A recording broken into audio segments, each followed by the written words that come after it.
Setup tips. In this tutorial, we will cover the basics of getting Cakewalk configured to run on your PC. To record and playback MIDI tracks, you need to configure your MIDI ports. You can configure MIDI ports by selecting Options, MIDI devices. From here, you select the MIDI input and MIDI output ports you wish to use. Depending on the hardware you have installed in your PC, this screen may have different options. To select ports, simply click on them. Notice that the order of your output ports in this window will represent the port number, so the first device will be port 1, the second will be port 2, and so on. When you're happy with your selections, press OK. Now you should select your recording and playback timing masters, which determine which audio drivers Cakewalk will use as the clock source for audio. To do this, go to the Options menu and select Audio. Under the General tab, select the primary recording and playback devices from the appropriate drop-down list. If you have not already run the Wave Profiler, you should do so now. This will let Cakewalk determine the proper MIDI and audio timings for your sound cards.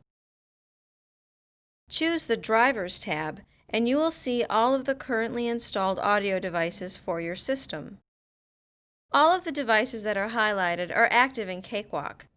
If you want Cakewalk to ignore a device on this list, simply make sure it is deselected. To make a currently ignored device active, click on its name, highlighting it. You can check to ensure that the system is working properly by opening and playing the RiffFunk MIDI and audio demo file. If you experience difficulties, please refer to the troubleshooting chapter for assistance. Cakewalk has other settings that you may wish to set now. Select Project from the Options menu.